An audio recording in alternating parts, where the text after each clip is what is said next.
गुरु दिन यर गुरु हिम किरणु गुरु दीवहु गुरुदेव आपः परः परम परः जो दरिसावै बेव बलिहारी गुरु अपणई दिवहाडी सयबार मानस हुंतौ देव क्यों करत न लगई बार।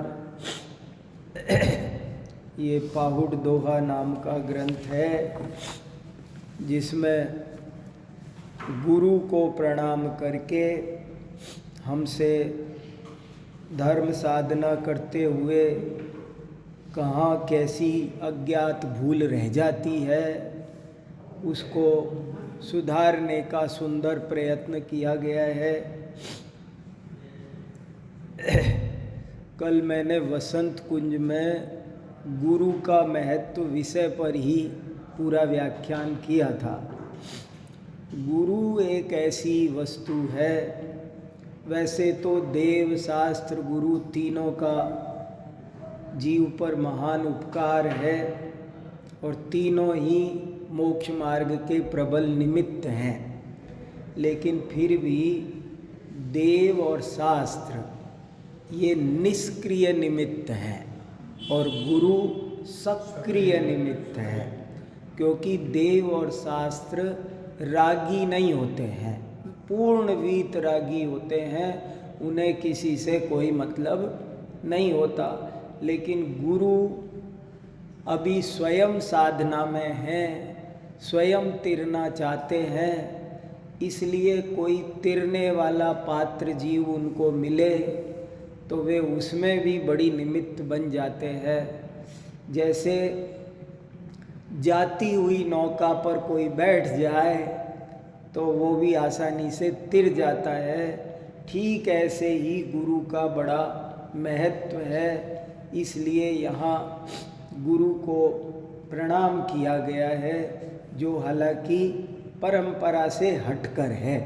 हमारे यहाँ शास्त्र के प्रारंभ में देव को ही नमस्कार करने की पद्धति चलती है, लेकिन फिर भी उन्होंने यहाँ पर गुरु को प्रयोजनवशात प्रणाम किया है, क्योंकि अंदर की भूल को, अंदर के प्रमाद को, जरा जरा सी बात में हम अंदर कहाँ गलती कर बैठते हैं हमें खुद पता नहीं चलता है, उसे गुरु बताते हैं। सावधान रहकर युक्ति, खुद भी गोते खाए होते हैं, इसलिए वो जानते हैं कि जीव कहाँ अटक जाता है।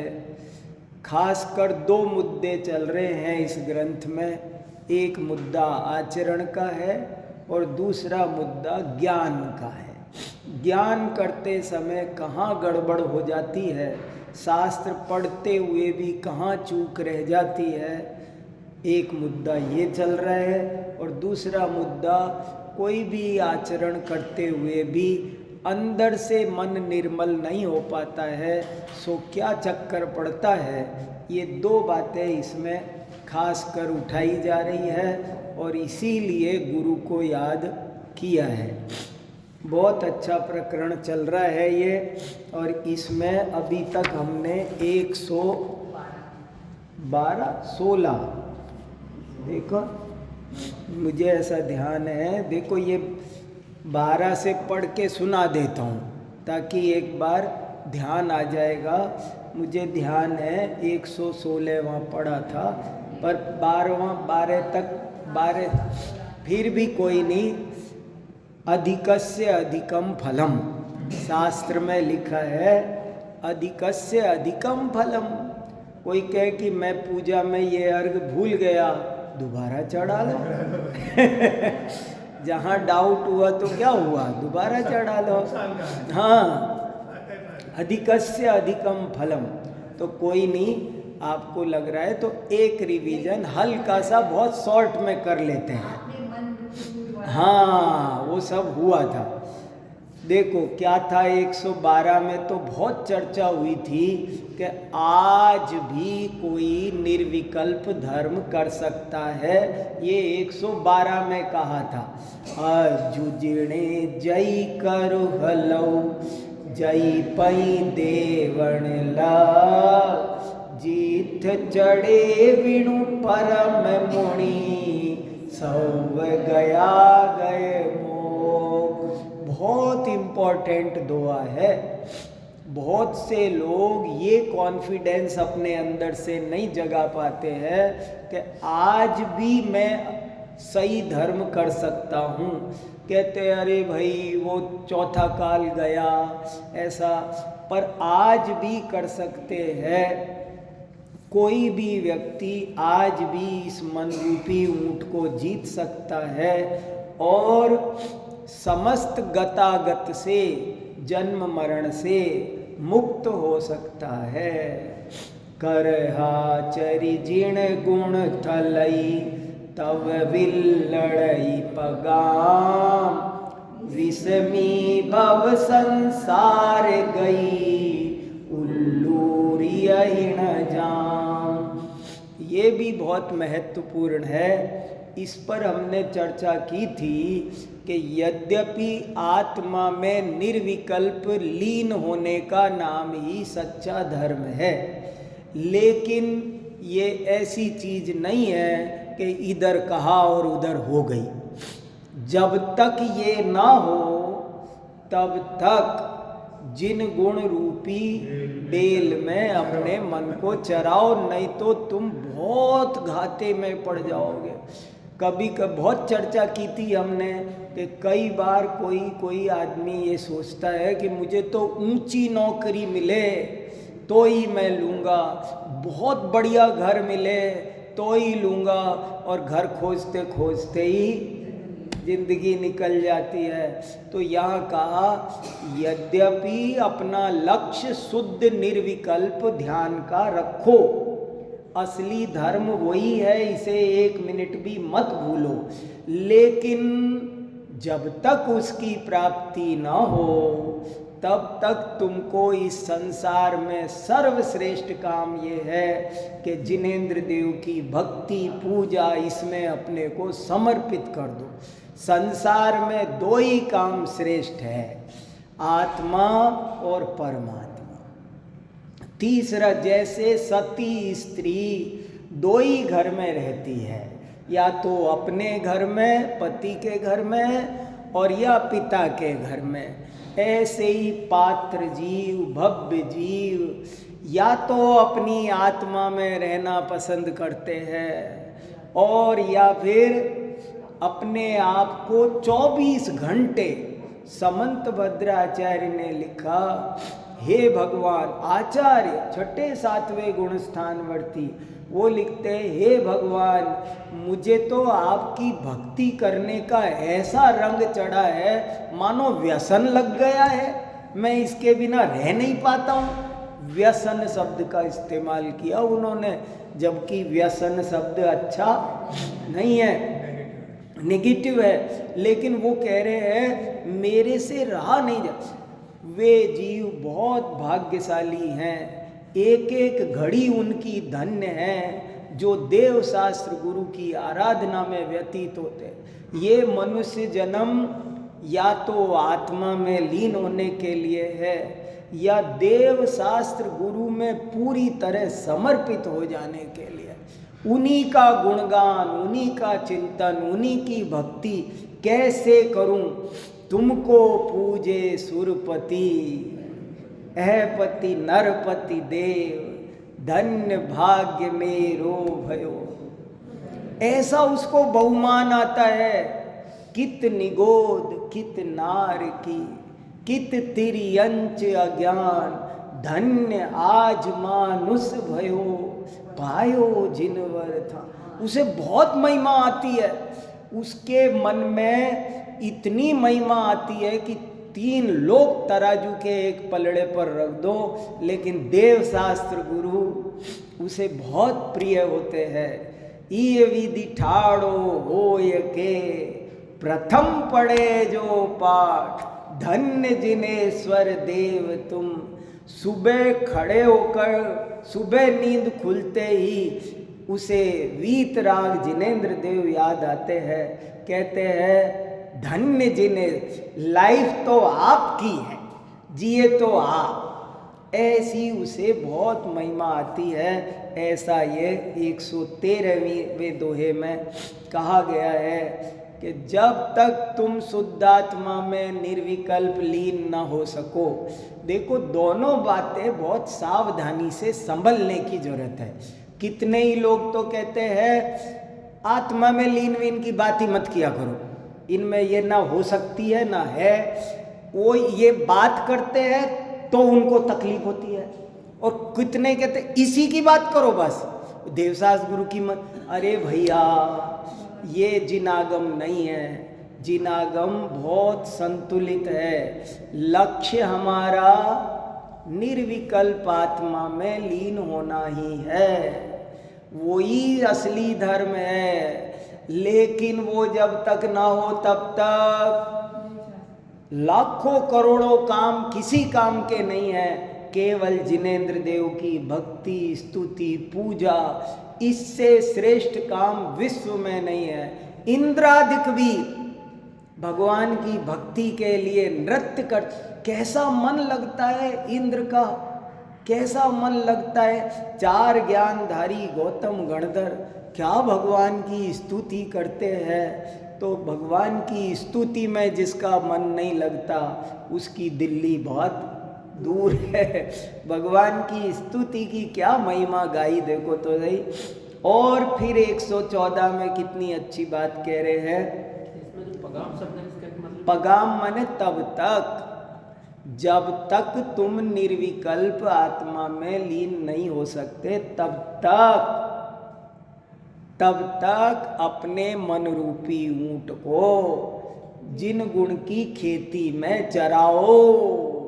ये मन इधर उधर कहीं भाग जाएगा तो जुर्माना कराएगा, जेल में डलवा देगा तुमको, खुद भी जाएगा और तुमको भी डालेगा। इसलिए इसे इसमें लगाओ, बहुत इम्पोर्टेंट है। कितनी बात करो तो कम है। अभी तो मैं इसी पर स्वाध्याय चल सकता है, इतना अच्छा है। उल्लू रही मानो उखाड़ के न फेंको। जब तक ये बाह्य चीज़ों को उखाड़ कर अपनी आत्मा में न चले जाए तब तक इसे इधर लगाओ। भव सागर की गति जब तक नहीं उखाड़ी जा सके, तब दावणु वयणीय मड़ई समदम किया पलाण। संजम घर माइयो गौ कर निवाण। सारी प्रॉब्लम चल रही है मन रूपी ऊंट की। पिछले 3, 4, 8 दोहों से बात चल रही है। सारा गड़बड़ घोटाला कर रखा है इस मन रूपी ऊंट ने, और इसे लगाना है शुद्ध आत्मा में, और वहाँ ना लगता नहीं है तो उसको यहाँ लगाओ, जिन गुण में लगाओ। और क्या क्या करो। मन रूपी ऊंट को संभालने का एक उपाय बताया, जिनेंद्र देव की भक्ति, पूजा। ये हमारे पूर्वजों ने बड़ा उपकार किया है कि हमको ये जिन मंदिर दे गए। सुबह उठ के दौड़ के आओ, अभिषेक करो, भक्ति करो, स्तुति करो, पूजा करो, अष्टद्रव्य सजाओ। इससे आप जानते नहीं हम कितने अपराधों से बचे हुए हैं, हमको कितना लाभ है। हम और हमारी समाज ये मंदिर में प्रातःकालीन चर्या से बची हुई है, जिंदा है। नहीं तो आज जैन धर्म, जैन समाज समाप्त हो गया होता। ये मंदिर की कृपा है, प्रातःकालीन चर्या। आओ, आते ही घंटा बजाओ, हो दिव्य ध्वनि खिर रही है, मानो घंटी बजते ही लगना चाहिए ओहो दिव्य ध्वनि खिर गई। ऐसे करके एक काम तो ये करो इस मन रूपी ऊंट को संभालने के लिए। और दूसरा काम क्या करो, तप रूपी दावण सजाओ, व्रत नियम सम दम का इसके ऊपर पलाण चढ़ाओ। जैसे ऊंट दो तरह के होते हैं, एक आवारा ऊंट और एक पालतू ऊंट। आवारा ऊंट आउट ऑफ कंट्रोल है, लेकिन जब उसे कोई पाल लेता है, अपने पास रख लेता है, तब वो ऊंट वैसा खुला नहीं रहता, फिर वो वो नियंत्रण में। तो कैसे कर, फिर उसको सजाया जाता है। बहुत देखो राजस्थान में सजे सजे ऊंट देखो, आप देखा नहीं हो, हम तो खूब देखते रहे। ऐसे सजे हुए ऊंट मिलेंगे, उनको मेहंदी लगाएंगे, उन पर ऊपर पलाण सजाएंगे, उनकी हर चीज नथवत सब सजाते हैं, नाक की नथवत सब सजाते हैं।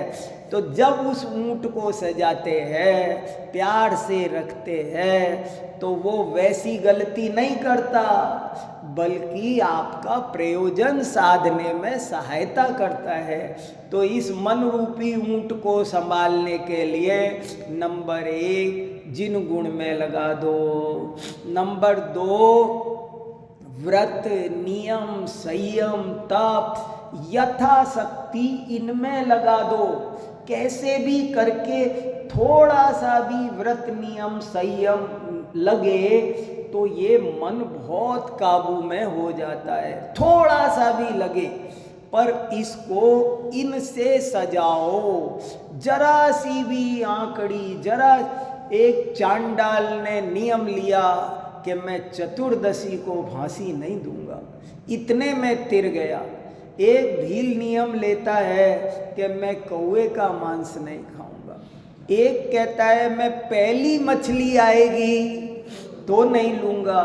जरा जरा से नियम, जरा जरा से, मैं सुबह उठकर गधे का दर्शन करूंगा, बताओ।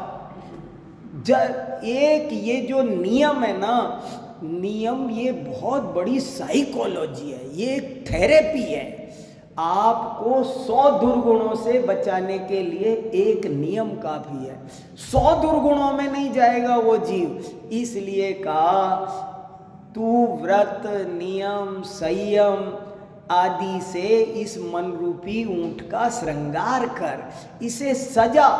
छोटी छोटी बातें बड़े बड़े झंझटों से, बड़े बड़े अपराधों से हमको बचा लेती है। बड़ा उपकार है आचार्यों का, एक छोटी सी लाइन, एक छोटी सी बात, कितना उपकार भरा पड़ा है प्रथमान्यो। हंसी आती है, ये कोई नियम हुआ, लेकिन उस नियम से तिर गए वे। तो जिसके जीवन में नियम नहीं है, संयम रहित जीवन पहाड़ से लुढ़का हुआ पत्थर है, कहाँ जाएगा। जिसके जीवन में संयम नहीं, एक घड़ी मत चूको। कैसे आचार्यों ने प्रेरणा दी कि तुमने सुबह भोजन कर लिया, अब शाम को करोगे ना 5 बजे, दिन में तो नहीं करोगे ना। बोले हाँ जी, हम तो यही है। तो कोई नहीं, तुम दिन का त्याग कर, तुम 5 बजे तक का त्याग कर। अरे ये कोई त्याग है? हाँ, ये भी त्याग है। तुम रात को खाते नहीं ना, अब तुम शाम को खाने के बाद में त्याग कर दो सुबह तक के लिए, ये भी नहीं करते हैं हम। इतना भी करो। व्रत नियम संयम बहुत बड़ा मनोविज्ञान है इसके पीछे, ये छोटी बात नहीं है। अनंत तीर्थंकरों ने, ज्ञानियों ने देख करके ये कोई अपूर्व उपाय बताया है। इसलिए दूसरा तरीका बताया कि जिसने इस मन रूपी ऊंट को तप व्रत नियम संयम आदि से सजा लिया, समझ लो उसका ये ऊंट उसे निर्वाण ले जाएगा। देखो, गौ कर हा निर्वाण। यदि तुम इस ऊंट को ऐसे सजा लोगे ना, तो ये ऊंट कहाँ ले जाएगा? फिर ये इधर उधर नहीं भागेगा, फिर ये आपको सीधा निर्वाण के रास्ते पर ले जाएगा। देखो, और एक न जाने बटड़िय अवर्ण पूछई को, अडवी अड्डा डूंगरा नर भजनता जोय। ये सब अपन पढ़ रहे हैं पर रुक रुक के चिंतन करने लायक है। अब देखो एक एक में एक एक बड़ी अच्छी सुंदर बात है। हर दोहा मुक्तक है। मुक्तक माने मोती भी होता है। हर दोहा मोती है, मोती। देखो क्या कहा कि एक तो तुम खुद रास्ता जानते नहीं हो और दूसरा किसी जानने वाले से पूछते नहीं हो, और सारी जिंदगी एक अटवी से दूसरी अटवी, डूंगरों से एक डूंगर से दूसरा डूंगर नाप रहे हो, भाग रहे हो, दौड़ रहे हो, फालतू ही सारा जीवन चला जा रहा है। अब कितनी बड़ी बात कह दी छोटे में। एक तो जानते नहीं और दूसरा किसी से पूछते भी तो नहीं। पूछना भी बड़ी बात है, आदमी पूछता भी नहीं है। कुछ भी हो जाए दुख पाता रहेगा, मरता रहेगा, अनुभवी से पूछता भी नहीं है। कितनी बड़ी बात कही। एक तो जानते नहीं, दूसरा किसी से पूछते नहीं। बड़ी गलती हो रही है। जैसे कोई में कोई बात हो, कोई जैसे कोई पूछे कि आप रोज सुबह मंदिर आ जाते हो, इतनी देर पूजा करते हो, मैं क्यों नहीं आ पाता हूँ? ऐसे पूछो तो सही। तुम नहीं आ पाते हो ना, तो तुमको उसका रास्ता खुद पता हो। खुद नहीं पता है तो जो आते हैं उनसे कभी तुमने अकेले में पूछा क्या आप कैसे आते हो? आपको ठंड नहीं लगती क्या? देखो वो क्या बताते हैं, पर पूछता ही नहीं है। ये अपने मन में ही खुद ही समाधान करके बैठा रहता है। ना ना ना ना, मैं नहीं कर सकता।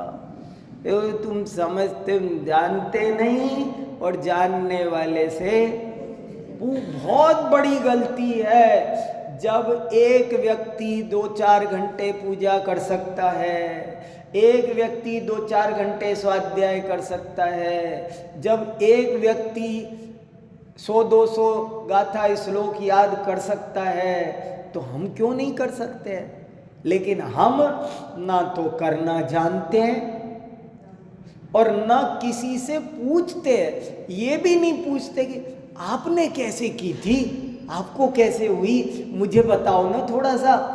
कभी उसको धन्यवाद दे करके विनय से पूछ भी लो ना, आपका स्वास्थ्य कैसे अच्छा है। पूछोगे तो पता चलेगा, मगर पूछना भी नहीं है। कोई किसी को कोई व्यसन लगा है, कोई बीड़ी पीता है, गुटखा खाता है, तो वो ये भी तो सोच सकता है यार ये तो नहीं खाते, मैं क्यों खाता हूँ, या इसने तो छोड़। जब दूसरा छोड़ सकता है तो मैं भी तो छोड़ सकता हूँ। लेकिन कब? जब इतनी बात मन में आए कि लाओ मैं पूछ ही लूँ ना इनसे। मैं यहाँ से पहले मेरठ यूनिवर्सिटी में पढ़ाता था, आज से 30 साल पुरानी घटना है। वहाँ एक फिजिक्स के प्रोफेसर थे, वो बहुत पान खाया करते थे। दिन भर उनके मुंह में पान होता था। पढ़ाते समय भी वो लेक्चर देते थे ना, तो भी पान के चीटे उचड़े, इतने उनको पान का शौक था, बहुत पान खाते थे। लेकिन एक बार वो अपने किसी तीर्थ पर गए और हम लोग उनको ऐसे टोका करते थे कि गुरुजी आप इतना अच्छा पढ़ाते हो, इतने अच्छे सज्जन हो, पर ये जो आप में एक ये बड़ी कमी है, आपकी क्लास का जो इम्प्रेशन आना चाहिए वो ऐसे ऐसे कुछ कुछ बोलते रहते थे यदा कदा।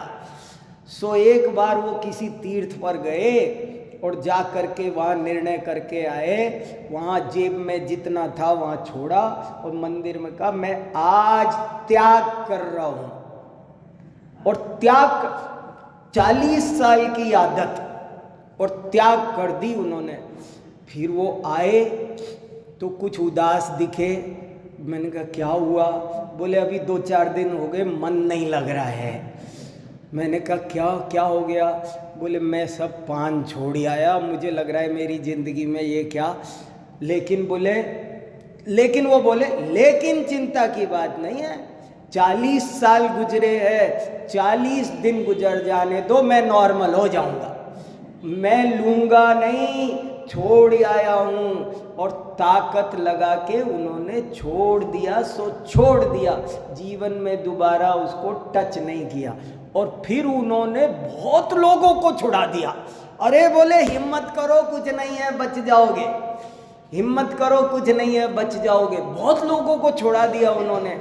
तो सबसे बड़ी बात यह है, एक आदमी एवरेस्ट पे चढ़ सकता है तो दूसरा भी चढ़ सकता है, पर पूछता नहीं है।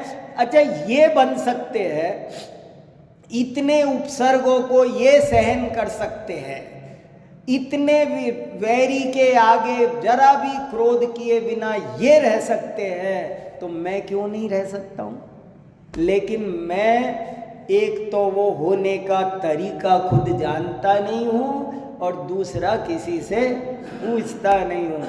कितनी अच्छी बात लिखी, एक कण जाने बटड़िय अवर्ण पूछई को, अडवी अड्डा डूंगर नर भजनता जोय। मुझे इनको पढ़ते हुए जितना आनंद आ रहा है ना, जो भाव मुझे भाषित होता है, वो मैं 25% भी नहीं बता पाता आपको, जैसा मुझे समझ में आता है, जितना आनंद आता है। बहुत बढ़िया। तो क्या तो भाषा है, क्या स्वर है, क्या बात है, अजब गजब की चीज़ है ये। अब देखो 116 में क्या कहा था, वटुजु छोड़ी भी मौलियौ सो तरुवर अकयात, रीणा पैयण भी समिय फलहीन लायौहत। कोई तरुवर कितना भी फला फूला हो, लेकिन जिसने अपना मूल रास्ता ही छोड़ दिया तो फायदा ही क्या हुआ? कितने भी फल आए, लेकिन सूने जंगल में कहीं गिर गए, पड़ गए और किसी काम नहीं आए, तो क्या फायदा? ना पथिक को छाया मिली, ना किसी को फल मिले, फला तो क्या फायदा, बड़ा हुआ तो क्या हुआ? ऐसे ही बोले तुमने जीवन में बहुत उपलब्धियां की, मुझे फला अवार्ड मिला, अमुक अवार्ड मिला, तमुक मिला, यमुक सर्टिफिकेट। बोले ये बताओ तुमने मन रूपी ऊंट को वश में किया कि नहीं? उसे शुद्धात्मा में, निजात्मा में और परमात्मा में लगाया कि नहीं?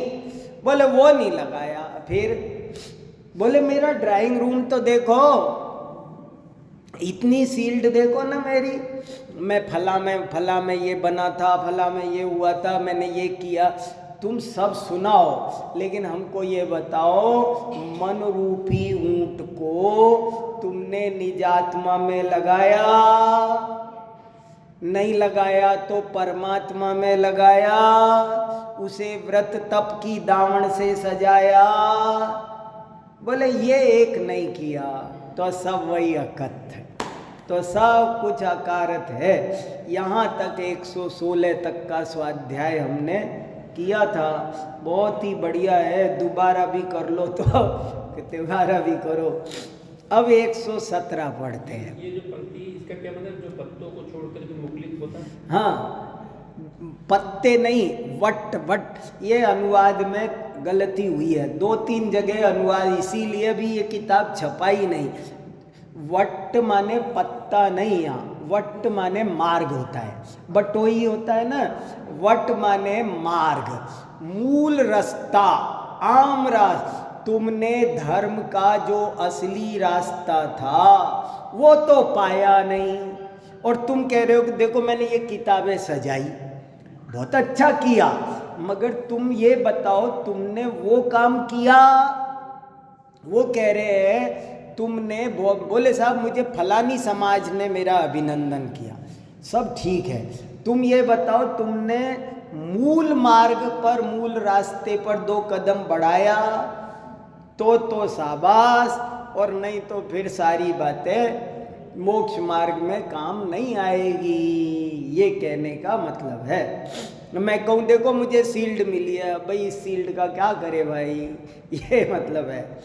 देख वट माने रास्ता, वट्टु जो छोड़ियो, रास्ता छोड़ करके जो मुकुलित हुआ, खिला फैला, वट बोले मेरी लंबी लंबी शाखाएं हैं, एक पेड़ खूब खिला फैला वर्षों लगा, लेकिन मार्ग पर नहीं था। वो तरुवर व्यर्थ है, अकयर्थ है, व्यर्थ है, जो रास्ता छोड़ करके खिला है। तो उससे क्या कि रीणा मन न तो थके हुए रास्ते पथिकों को विषम विश्राम मिलता है, न कोई फल हाथ आए, फायदा क्या। अब 117 पढ़ते हैं, देखो क्या कहते हैं।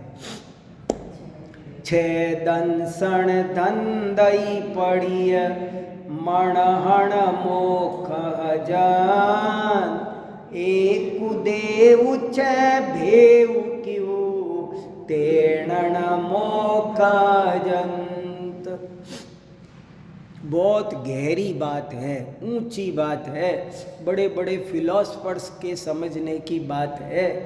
क्या कह रहे हैं, 6 दर्शन के धंधे में पढ़कर 6 दर्शन माने गए हैं।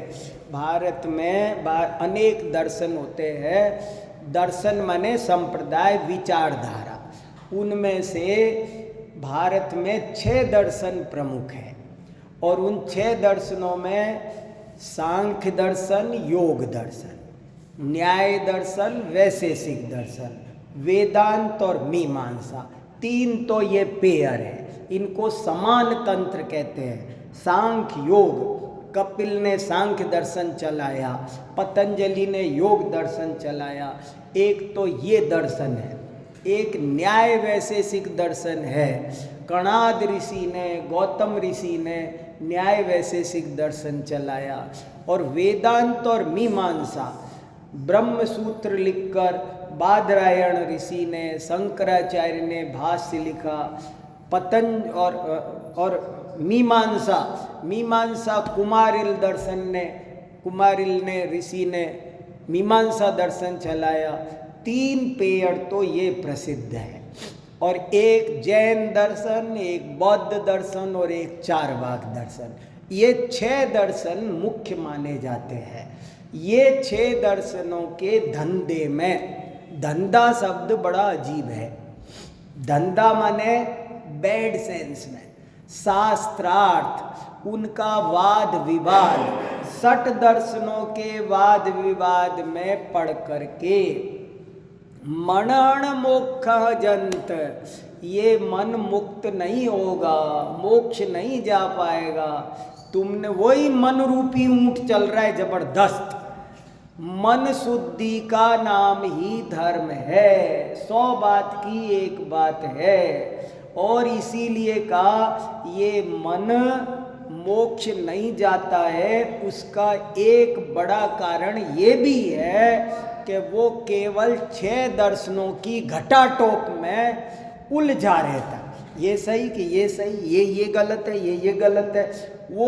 ये दार्शनिकों की, शास्त्रार्थ की दुनिया बड़ी विचित्र है। हम लोग रोज यूनिवर्सिटी में वही देखते हैं। हमारा पूरा डिपार्टमेंट वही है। हमारे यहाँ 21 प्रोफेसर है अलग अलग फिलॉसफी के, और रोज कोई ना कोई शास्त्रार्थ होता है हमारे यहाँ। हम देखते हैं तो कह रहे हैं 6 दर्शन के शास्त्रार्थ में वाद, तुम सही हो, तुम गलत हो। मीमांसक मान के नहीं देगा कि वेदांती सही है। नैयायिक मान के नहीं देगा कि सांख्य सही है। सांख्य वाला बौद्धों से लड़ रहा है, बौद्ध से। सांख्य लड़ता है, वस्तु नित्य ही है, बौद्ध लड़ता है कि वस्तु अनित्य ही है। लड़े जा रहे जिंदगी बीत जाती है।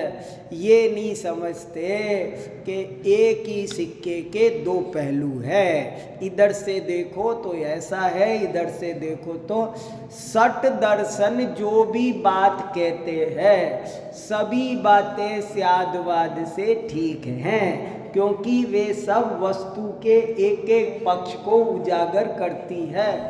बड़ा सुंदर उदाहरण हमारे पूर्वज ज्ञानी ऋषि मुनि मुनिराज हजारों जगह हर मंदिर में टांग गए कि एक हाथी था और 6 जन्मांध आए।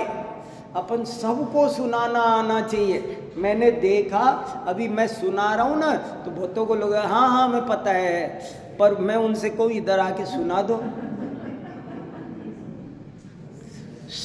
लगता है आपको सरल है, मगर उसे सुनाने के लिए याद रखना पड़ता है। 6 दर्शन हैं, उसमें जन्मांध भी 6 होने चाहिए।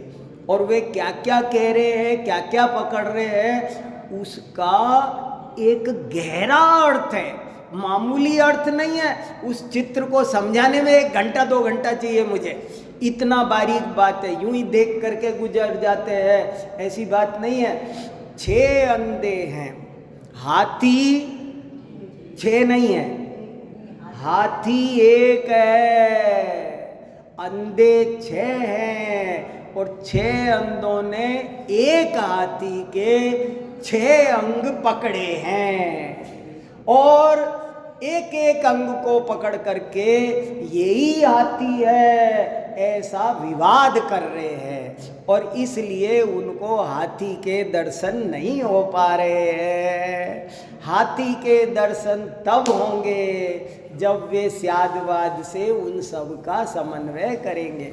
कितनी गजब का दोहा है, बहुत क्रांतिकारी दोहा है। 6 दंसण धंधई पड़ी मणहण मोख जान, एक देव 6 भेव क्यों। देव कितना? 1। भेद कितना कर दिया? 6। सांख्य जो कह रहा है वो भी एक ही देव के बारे में कह रहा है। योग भी, वेदांती भी, मीमांसक भी, जैन भी, बौद्ध भी, चारवाक भी, सब एक कोई ये 6D है। 3D मूवी होती है ना, वस्तु तो 6D है, 6 आयामी वस्तु है। और उस 6 आयामी वस्तु को एक एक तरफ से देखते हैं और लड़े जा रहे, जिंदगी बीत रही है। बस इसीलिए तुमको तत्व की प्राप्ति नहीं हो रही है। क्या पाउड दोहा में अब तक तो क्या क्या बता रहे थे कि तुम ऊपर से आचरण करते हो, अंदर से तुम्हारा मन मैला रहता है, तुम पढ़ते हो तो ऐसे पढ़ते हो पर तत्व ज्ञान नहीं पढ़ते हो। अब उन्होंने ऐसे पंडितों पर प्रहार किया कि तुम 60 दर्शन पढ़ते हो और फिर समझते एक ही चीज के 6 टुकड़े कर देते हो। 2000 का नोट है, 6 टुकड़े कर दोगे तो कितने का बिकेगा? 0। उठाने के भी पैसे लग जाए कहो, नहीं 2000 की गड्डी हो और सारी रद्दी हो, मान लो 10 किलो नोटों की रद्दी है फाड़ फूड़ करके, अब उसको उठाने के भी पैसे देने पड़ेंगे। ऐसे ही कह रहे हैं। बहुत इंपॉर्टेंट बात है, सांप्रदायिकता से धर्म की शुरुआत हो सकती है, लेकिन धर्म की प्राप्ति सांप्रदायिकता टूटने पर होती है। भला हुआ मेरी माला टूटी, माला से जाप शुरू होता है, लेकिन माला जब तक रहती है तब तक जाप नहीं होता है। माला टूट जाती है और तब जो अजपा जाप शुरू होता है उसकी कीमत है। जाप 4 तरह का बताते थे महाराज जी, खूब सुनाते थे, शास्त्र में आता है वैखरी, उपांशु, मानस, सूक्ष्म, 4 तरह का जाप है। जब तक आप जोर से बोल रहे हैं तो वो वैखरी है और उसका फायदा 25% है। फिर जब जोर से नहीं बोल रहे, केवल होठ हिल रहे हैं नमो, तो वो उपांशु है, वो और महत्वपूर्ण हो गया, 50% लाभ होगा इसका। तीसरा मानस है, मन में चल रहा है, होठ भी हिलना बंद हो गए पर मन में नमो अरिहंताणम चलता है। और सूक्ष्म, मन में भी चलना बंद हो गया, मन में समा गया, अजपा जाप है। तो ये गजब की बात है कि एक देव के 6 भेद कर दिए। भक्तामर स्तोत्र क्यों महान है, मैंने लेख लिखा है इस विषय पर। भक्तामर स्तोत्र में 48 ताले टूटे, इसका सही अर्थ क्या है? ये जो अपन लोग क्या होता है, कहानियों को एज इट इज समझ लेते हैं। वे कहानी हमेशा लाक्षणिक होती है, अलंकारिक होती है, उसमें व्यंजना होती है। राजा भोज तो जैन धर्म का परम भक्त था। राजा भोज किसी जैन मुनि को ताले में, और वो भी 48 ताल, भला आज तक किसी ने ऐसी कोई कोठरी देखी भी है? 48 तालों में डालेगा। पहले तो यही बात नहीं सही लगती है। कदाचित ऐसा मान भी लो 2 मिनट को, तो मान भी लो तो दिगंबर जैन मुनि ऐसे नहीं होते हैं कि ताले तोड़ के बाहर आ जाएं। वे ऐसे मुनि उपसर्ग आते हैं तो क्या करते हैं? यशोधर मुनिराज पर सांप डाला तो क्या किया उन्होंने? वे ध्यान में बैठते हैं, वे ऐसे निकल के बाहर नहीं आते कि लो मैं तोड़ के बाहर आ गया। अब कोई जेल तोड़ के भागे तो उसको क्या करना चाहिए? तो ऐसे नहीं करते हो। तो हुआ क्या था, कहानी पूरी तो पढ़ो, बहुत बारीकी में तो पढ़ो, उस पर रिसर्च हुई है गहरी गहरी, उनको तो पढ़ो। मेरे पास बहुत मैटर है, उसमें साफ साफ लिखा है 48 ताले तोड़ने का मत है नाना प्रकार की बातों को सुलझा देना। नाना राजा भोज के दरबार में शास्त्रार्थ चल रहा था कि भगवान कैसे हैं, भगवान कैसे हैं, शास्त्रार्थ चल रहा था। तो कोई कुछ कह रहा है, कोई कह रहा है द्वैत है, कोई कह रहा है नहीं अद्वैत है, कोई कह रहा है कि ज्ञानाद्वैत है, कोई कह रहा है नहीं नहीं शब्दाद्वैत है, कोई कुछ नाना प्रकार के मत उस जमाने में चला करते थे। वे सब मत वहाँ चल रहे थे। राजा भोज का दरबार में शास्त्रार्थ ही चलता था। उज्जैन में कोई प्रॉब्लम तो थी नहीं, राम राज्य था, कोई लड़ाई ना झगड़े, कोई मुकदमेबाजी तो थे नहीं, राजा फुर्सता था बिल्कुल। राजा को ज्ञान चर्चा ही ज्ञान चर्चा चलती रहती थी। तो शास्त्रार्थ चलता था जबरदस्त कि कोई कुछ कह रहा है, कोई कह रहा है वस्तु नित्य है, कोई कह रहा है अनित्य है, कोई कह रहा है भेद है, कोई कह रहा है अभेद है, कोई बहुत मत चलते हैं दर्शन में, वो सब चल रहे थे। अब आखिरकार क्या किया जाए? तो राजा भोज ने मानतुंग महाराज से कहा, महाराज ये क्या हो रहा है, आप कुछ समस्या सुलझाओ। और तब उन्होंने जो तत्व का प्रतिपादन किया, जो उन्होंने 6D फिल्म दिखाई, सबको वस्तु स्वरूप दिखाया स्यादवाद से, तो दिखाते ही सब कहने लगे वाह वाह वाह, ये बात सही, ये बात सही, ये बात सही। तो जनता बोली मानतुंगाचार्य ने 48 ताले तोड़ दिए। ये सही घटना है। कोई क्या कह रहा है, त्वामव्ययं विभुमचिन्त्यमसंख्यमाद्यं ब्रह्माण्डमीश्वरमनन्तमनङ्गकेतुं योगीश्वरं विदितयोगमनेकमेकं ज्ञानस्वरूपममलं प्रवदन्ति सन्तः। क्या कमाल किया कि हे परमात्मा, तुम्हें अनेक नामों से जाना जाता है, तुम एक भी हो, तुम अनेक भी हो, तुम जो कुछ हो कुल मिलाकर के ज्ञान स्वरूप ममलम। ज्ञान स्वरूप माने सर्वज्ञ, ममलम माने वीतराग। सीधी सी बात है कि चाहे नाम कुछ भी हो लेकिन उसका स्वरूप है वीतराग और सर्वज्ञ, वो तुम हो। ये सबकी समझ में आया और कई दिन से चलता हुआ शास्त्रार्थ स्याद्वाद से सुलझ गया। तो सब ने कहा कि मानतुंग आचार्य को 48 तालों के बीच खड़ा कर दिया। बड़े बड़े दार्शनिक खड़े थे, मूछ तान तान के, जनेऊ खींच खींच के, लटका लटका के, मेरी बात सही है, ब्रह्म ऐसा है, ब्रह्म ऐसा, ताल ठोक ठोक के खड़े थे।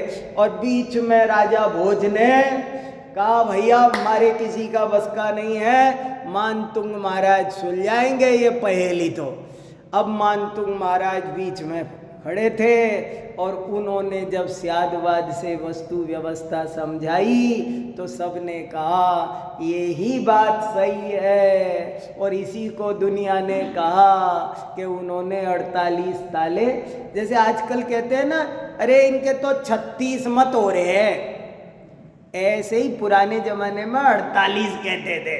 48 मत सब मुहावरा है, ये नाना विवादों को सुलझाना ही 48 ताले तोड़ना है। लेख लिखा है इस पर, कितनी बढ़िया बात लिखी। 6 दंसण धंधई पड़ई, कसाय करना, राग द्वेष करना अच्छी बात नहीं है। जो बात जहाँ जिस अपेक्षा से कही गई है उसे उस अपेक्षा से समझ लेना चाहिए। 6 दंसण धंधई पड़िय, मणहण मोख जान, एक देव छह भेव क्यों, तेणन मोख जंत। देखो तेण लगाया, बस इसी वजह से तुम्हारा कल्याण नहीं हो रहा है कि तुम सब अपनी अपनी मूंछ पे ताव देते फिरते हो कि हम सही है और बाकी सब गलत है। बोले ऐसे नहीं है। एक बात को कहने के लिए तरह तरह से अलग अलग जगह, अलग अलग भाषा में, अलग अलग शब्दों में, अलग अलग विवक्षाओं से कथन किया जाता है। तुम विवाद करने की बजाय उस बात को शांति से समझोगे तो तुम्हें तत्व की प्राप्ति होगी। ऐसा ही बहुत आगे भी आएगा 6 दर्शन का, और एक आएगा बहुत आगे चलकर 126वें दोहे में फिर आएगा 6 दंसण गंथी बहुल। तो तब थोड़ी चर्चा है उसकी और करेंगे, अभी का समय हो गया। चलो।